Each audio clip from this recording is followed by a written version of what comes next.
With Sony's recent announcement that it will be ceasing production of physical games starting in 2028, it seems most people are taking the news well.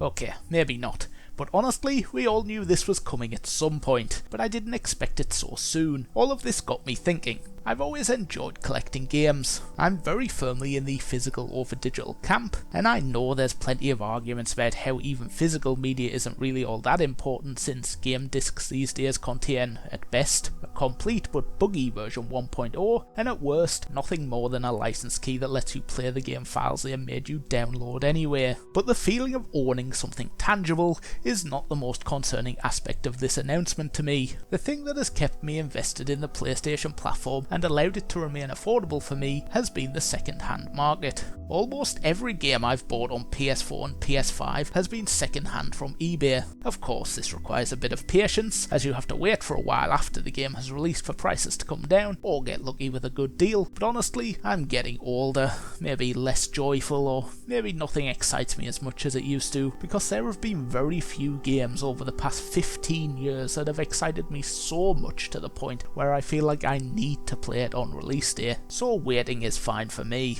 And even when I haven't been able to wait, allow me to demonstrate that the existence of physical discs and the ability to buy a game second hand has allowed me to still enjoy my favourite hobby without being priced out. When the PS5 launched in November 2020, I wasn't all that bothered. Like any new console launch, there was that slight FOMO feeling of, yeah, but it would be nice to have a PS5, but ultimately head prevailed over heart, and I realised there weren't enough games that I wanted to play to justify the cost. And this remained true for a few years, helped especially by a lack of availability and scalpers making the price even more ridiculous. But when production issues seemed to stabilise and PlayStation had stock available at RRP, I decided to treat myself in January 2023 to a brand spanking new PS5 disc edition, obviously. 3 years had allowed a few more games I was interested in to be released, and the imminent arrival of Hogwarts Legacy, which was one of the few games that did genuinely excite me, it felt worth it to finally jump in. Once my console order was confirmed, I headed straight to eBay to see what games I could dive into immediately. I was mostly looking for Spider-Man Miles Morales, as a huge fan of the first Insomniac Spider-Man game on PS4, and I'd been holding off playing Miles Morales on PS4 because I wanted to have the best experience with the game when I knew I'd eventually play it. Oh, and now is probably a good time to mention, before anyone has the mind-blowing revelation that if I wanted the truly definitive experience of Miles Morales, or some of the other games I will mention in this video, that I should have just played it on PC, well, at the time my PC was seriously in need of some upgrades, and then if you want to say I should have spent the £480 I spent on a PS5 doing that instead, well, yeah, you're probably right, but I wanted a PS5 so I bought one. Anyway, Miles Morales was a PS5 launch title, and as such was over 3 years old at this point, so I knew second-hand copies wouldn't be hard to come by or cost very much. I was able to get it for £17. If we compare this to the standard PlayStation Store price, which to this day still costs $49.99, and if you're thinking, well, surely it's been heavily discounted at some point during these past 5 years, you'd be right. But the lowest it has ever been on the PlayStation Store was 50% off, making it £25. Still £8 more expensive than I managed to buy it back in 2023. And this is the thing I want to highlight. I've compiled data on every PS5 game I've purchased physically, some older games where savings can be expected, but also newer games where the figures can be quite surprising. Watch Dogs Legion is a game. It certainly is a video game. It's nothing special, but it's not awful. I actually really enjoyed it. I have a soft spot in my heart for any game set in England. There's so many games set in various parts of the US that the chance to explore a solid recreation of my country's capital is something I'm always excited by. I still remember the hours I spent roaming around the Getaways map on PS2, feeling a sense of comfortable familiarity with my surroundings. Anyway, it launched at a price of $59.99 and remained that price digitally for a while, before it got the odd discount here and there during summer and winter sales, and in 2023 when I was looking to buy it, it even dropped as low as $14.99. But on eBay, I managed to pick it up for a mere £10, another win for the second-hand market. But let's get to something more juicy. I've already mentioned I was excited for Hogwarts Legacy as a child of the 90s and early 2000s, right around peak Harry Potter mania, growing up in synchronicity with the release of the movies and all that. Even though I wouldn't consider myself a massive Harry Potter fan, I am still a fan.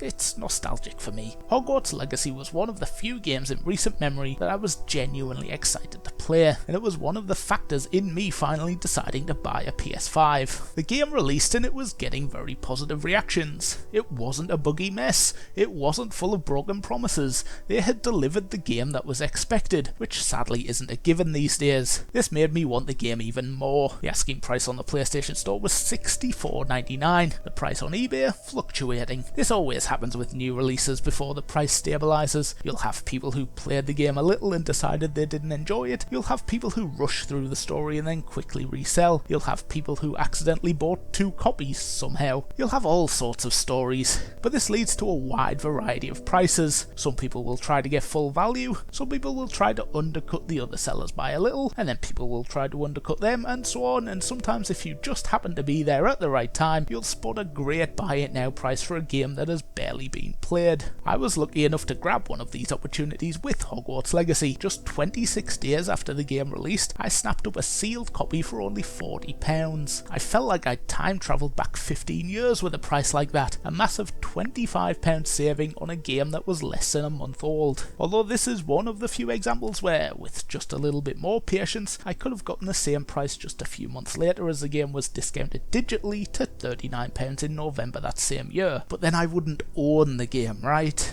After that, I was in the mood for some Horizon Forbidden West. I really enjoyed the first game back on PS4 and was waiting for a good moment to play the sequel. The idea of paying the $69.99 digital price was sickening, although during sales around that time the game was discounted to around £45, but that was still more than I wanted to pay. eBay to the rescue once again, as I found prices there were around the £20 mark, and with a bit of patience and luck, I managed to get a copy for £17. The game was just over a year old at this point. However, the biggest result I had was with Insomniac's Spider-Man 2. When I consider every factor, like how much I was hyped for the game, a lot, how soon after the release I managed to play it, and the price I paid, it's still to this day the biggest success story of this not wanting to pay a full price for PS5 games thing.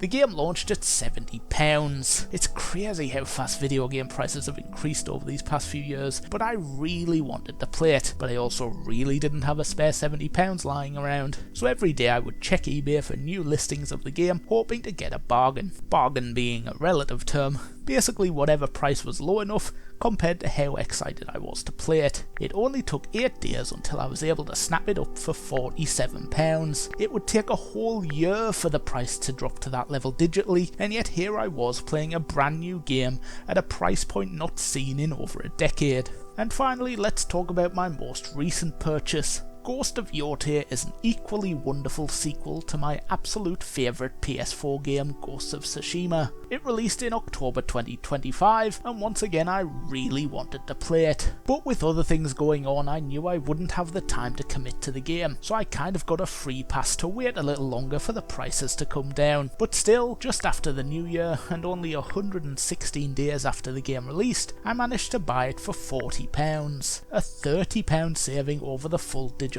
price, which hadn't ever been discounted until that point, and still cheaper than when it received its first digital discount some 5 months later to £52.49. While I haven't gone through each and every one of my purchases, I can assure you they all have similar stories. I was able to get all my games cheaper than buying them digitally, and I have something tangible in my hands to show for it. So while a lot of people are reacting to news of this Sony announcement with anger about not being able to physically own their games, or the possibility of our game libraries being wiped at a moment's notice, yes, those things concern me too. I do enjoy owning physical copies of games. It isn't just a money saving method for me. I've always preferred physical over digital, but I'm simply highlighting that the physical media isn't the only thing we risk losing out on. Like myself, people may find themselves priced out of the hobby they love, or find themselves having to wait years to play the games they're most excited for. The fear of missing out on the popular new game may drive some people to spend money they don't have, or abandon the hobby altogether.